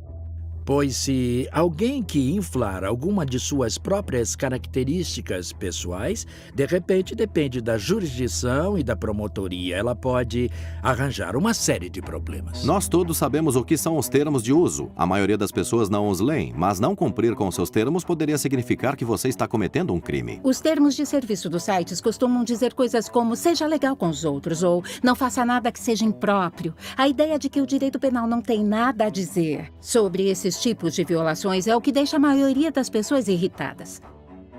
Os exemplos ficam cada vez mais loucos. Até ser mudado em março de 2013, os termos de uso do site da revista Seventeen dizia que você tinha que ser maior de 18 para ler. Do modo que o Departamento de Justiça interpretou a CFAA, é provável que todos estaríamos violando a lei. Vaga e propensa a abusos, a CFAA tem se tornado um martelo que serve para tudo, em uma ampla gama de disputas relacionadas com computadores. Apesar de não ser o único fator em seu caso, 11 de 13 acusações contra Schwartz envolveu a Lei de Abuso e Fraude de Computador. A pergunta por quê paira sobre grande parte da história de Aaron Swartz. Qual era o motivo do governo e o que esse caso teria sido? O Departamento de Justiça recusou pedidos de respostas. Mas o professor Oren Kerr é um ex-promotor que estudou o caso.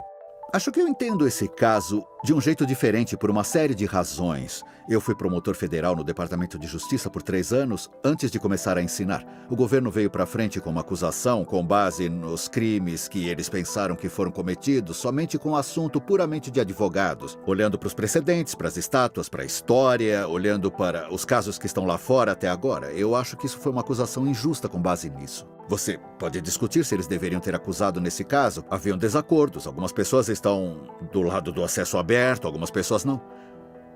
Eu acho que o governo levou o manifesto guerrilheiro do acesso livre do Schwartz muito a sério. Eu acho que eles o viram como alguém que estava empenhado com um imperativo moral em quebrar a lei para superar a lei que Schwartz viu como injusta. E em uma democracia, se você acha que uma lei é injusta, existem maneiras de mudar essa lei. Você pode ir ao Congresso, como Schwartz fez magistralmente com a sopa, ou você pode violar essa lei na tentativa de anulá-la. E eu acho que o que estava motivando a acusação foi o sentido de que Schwartz estava cometido não apenas em quebrar a lei, mas realmente tendo certeza de que a lei seria anulada, que todo mundo teria acesso à base de dados, de uma forma que você não poderia colocar o creme dental de volta no tubo. Isso seria feito. E o lado de Schwartz ganharia. Há uma grande divergência na sociedade quanto ao fato de que é uma lei injusta. E isso é uma decisão para o povo americano tomar, trabalhando através do Congresso. E o segundo problema é que ainda estamos tentando descobrir qual é a linha entre crimes menos graves e delitos mais graves. Estamos agora entrando nesse ambiente diferente de computadores e usos indevidos de computadores, e nós ainda não temos um sentido muito forte do que exatamente são essas linhas, porque estamos trabalhando nisso agora. Este é um mau uso do Ministério Público. O martelo que o Departamento de Justiça tem para assustar pessoas fica cada vez maior e maior. E é por isso que a maioria das pessoas não conseguem continuar com as suas vidas. Devemos grampear o telefone de alguém, devemos filmá-lo, devemos transformar alguém e levá-lo a testemunhar contra essas outras pessoas. É assim que os agentes federais e os promotores pensam. Eles constroem casos, eles fazem casos. Schwartz foi apanhado nas engrenagens de um brutal sistema de justiça criminal que não poderia voltar atrás. Uma máquina que fez da América o país com maior taxa de encarceramento do mundo. Nós temos nesse país muitas pessoas envolvidas pela política do medo e da raiva. E qualquer coisa que nós tenhamos medo, como o futuro da internet e do acesso, e qualquer coisa que nos deixa com raiva, instintivamente cria uma intervenção da justiça criminal. E nós usamos a cadeia, a prisão e a punição para resolver toda uma série de problemas que, historicamente, nunca foram vistos como um problema de justiça criminal. O impulso para ameaçar, acusar, julgar, que é parte do que criou esse debate e a controvérsia sobre o acesso online à informação na internet, é muito coerente com o que vimos em outras áreas. Uma diferença é que as pessoas que são geralmente alvo e também vítima desses tipos de acusações criminais são geralmente os pobres e as minorias. O isolamento de Schwartz, de amigos e da família aumentou. Ele basicamente parou de trabalhar em qualquer outra coisa. E o caso foi, de fato, tomando conta da vida dele inteira. Aparentemente, um dos advogados do Aaron disse aos promotores que ele era emocionalmente vulnerável. E isso era uma coisa que eles necessariamente deveriam ter em mente. Eles sabiam disso. Estava pensando muito sobre ele. E ele não gostava de ter suas ações e movimentos limitados de qualquer maneira. E a ameaça de prisão, na qual eles insistiram bastante, foi terrível para ele. Esgotou completamente seus recursos financeiros e nos custou muito dinheiro também. Ele levantou uma quantidade substancial de dinheiro e estou falando em milhões de dólares. A defesa legal? Sim. Custou milhões? Sim. Eu acho que ele não queria ser um fardo para as pessoas. Eu acho que foi um fator. Ele tinha a vida dele que era normal e tinha essas coisas de merda e ele tinha que lidar com elas. E ele tentou manter as duas o mais independente possível.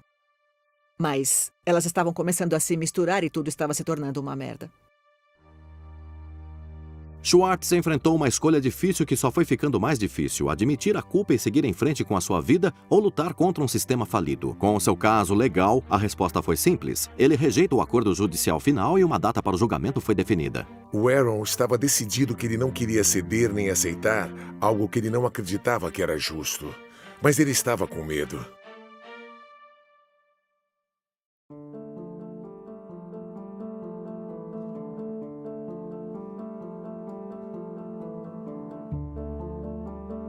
Eu não acho que eles condenariam o Aaron. Eu acho que nós iríamos tirar ele de lá e eu teria lhe dado um grande abraço e teríamos atravessado aquele pequeno rio em Boston para tomar umas cervejas. Eu realmente pensei que estávamos certos. Eu pensei que íamos ganhar o caso, que poderíamos ganhar o caso. Ele não falava muito sobre isso, mas você podia ver a dor enorme que ele estava passando.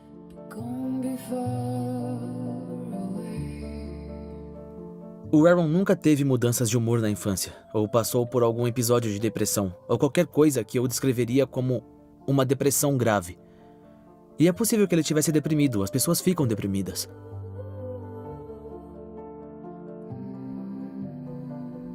Muito cedo na nossa relação, com 3 ou 4 semanas ou algo assim, me lembro dele me dizendo que eu era muito mais forte do que ele.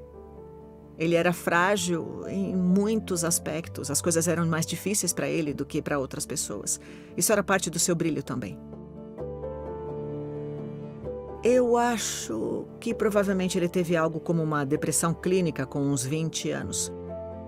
Não acho que ele teve enquanto eu estava com ele. Ele não era uma pessoa alegre. Mas isso é diferente de estar deprimido. Ele viveu 2 anos sob enorme pressão. Ele só não queria mais fazer isso. Ele estava só... Sei lá, eu acho que foi demais.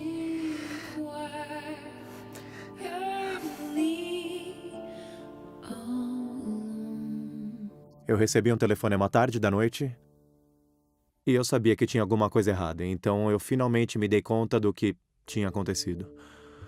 O cofundador do site de notícias e entretenimento Reddit foi encontrado morto. A polícia diz que Aaron Schwartz, 26 anos, se matou ontem em seu apartamento no Brooklyn.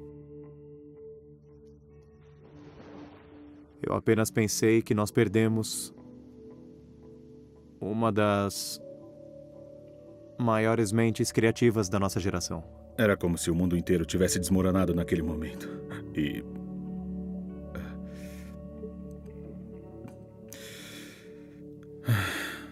foi uma das noites mais difíceis da minha vida. Eu gritava, eu não posso ouvi-lo. O que você acabou de dizer, eu não posso ouvi-lo.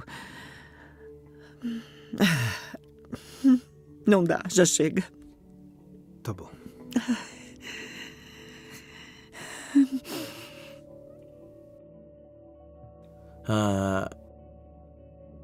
Nada disso fazia sentido. E realmente ainda não faz. Eu estava tão frustrado, irritado.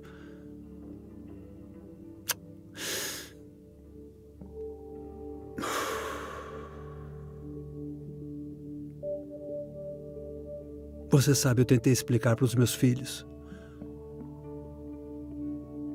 Meu filho de 3 anos me disse que os médicos iam curá-lo.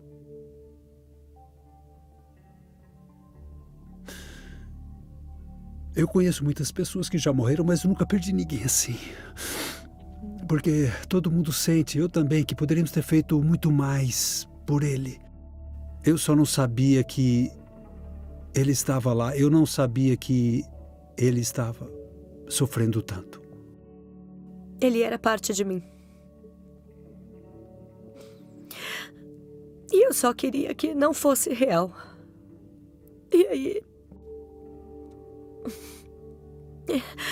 eu só olho para a página da Wikipédia e vejo a data de término.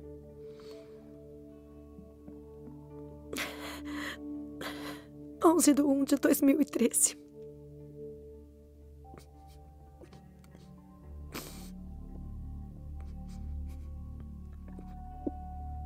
Aaron está morto. Vagamente nesse mundo louco, perdemos um mentor, um sábio ancião. Hackers pela justiça. Temos um a menos. Perdemos um dos nossos.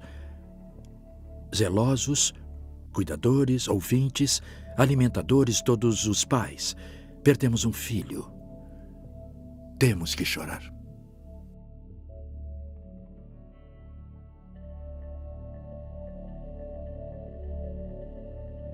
Meu primeiro pensamento foi, e se ninguém sequer notar?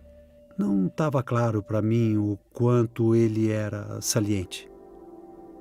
Eu nunca tinha visto nada como o derramamento que eu vi. A rede se iluminou. Todo mundo estava tentando explicar a sua própria maneira, mas eu nunca tinha visto isso acontecer no Twitter antes.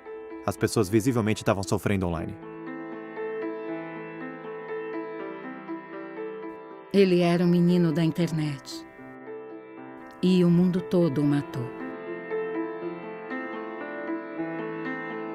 A gente está no meio de um tempo em que as grandes injustiças não são tocadas. Arquitetos da crise financeira jantam com o presidente regularmente. No meio desse tempo, a ideia de que isto era o que o governo tinha que processar. Só parece um absurdo se não fosse trágico. A questão é que podemos fazer alguma coisa, dado o que aconteceu, para tornar o mundo um lugar melhor. E como podemos continuar esse legado? Essa é a única pergunta que podemos fazer. Em todo o mundo está acontecendo hackathons, encontros, e Aaron Swartz, de alguma forma, trouxe o melhor de nós, na tentativa de dizer, como é que vamos resolver isso? Ele foi, na minha humilde opinião, um dos verdadeiros revolucionários mais extraordinários que este país já produziu. Não sei se Aaron foi derrotado ou vitorioso, mas estamos certamente transformados pelas coisas com as quais ele acabou lutando. Quando nós miramos os agentes armados da lei sobre os cidadãos tentando aumentar o acesso ao conhecimento, nós quebramos o Estado de Direito, nós profanamos o templo da justiça. Aaron Swartz não era um criminoso. A mudança não chega pelas rodas da inevitabilidade. Ela vem através da luta contínua. Olha só, sinceramente, o Aaron realmente podia fazer mágica. Eu tô dedicada a fazer com que sua magia não termine com a sua morte. Ele acreditava que poderia mudar o mundo. E ele estava certo. Sem contar a última semana, e hoje a Fênix já está renascendo.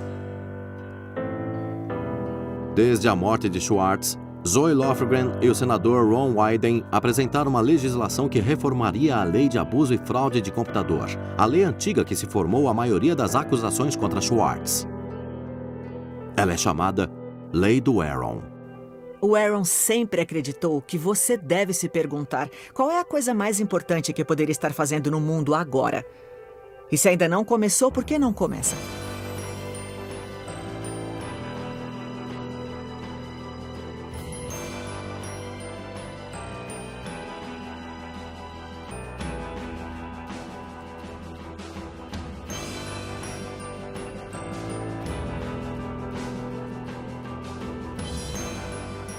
Eu gostaria que pudéssemos mudar o passado, mas não podemos.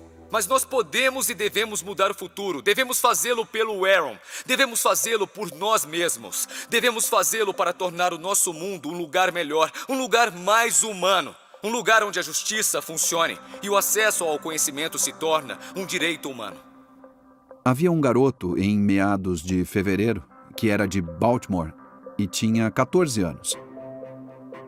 Ele teve acesso à JSTOR e ele tinha fuçado por lá depois de ler alguma coisa.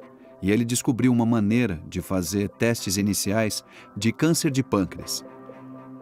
E o câncer de pâncreas te mata de verdade, porque nós detectamos muito tarde, no momento em que já é tarde demais para fazer qualquer coisa. E ele envia um e-mail a todo o departamento de oncologia da Johns Hopkins. Eram centenas de 14 anos de idade. Isso, 14 anos. E a maioria deles o ignorou. Mas um deles retornou o e-mail e disse: essa não é uma ideia completamente estúpida, por que você não vem aqui? E ele trabalhou noites e fins de semana com o pesquisador. E em fevereiro eu o ouvi nas notícias, apenas algumas semanas depois que o Aaron morreu. Desculpe.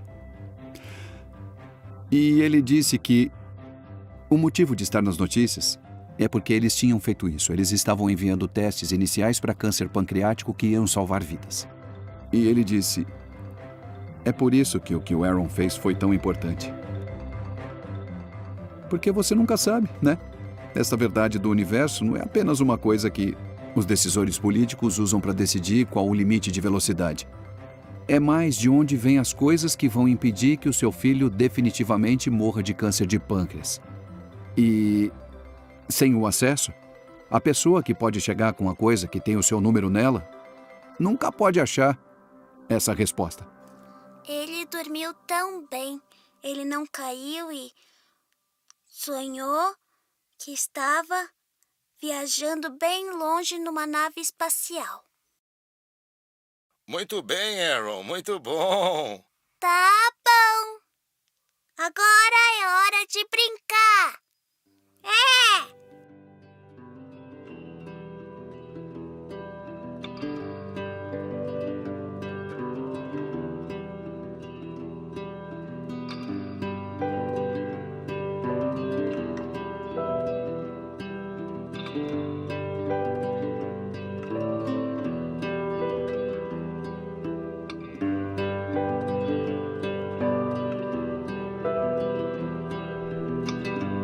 Tradução Translation Co. Versão brasileira Unissom.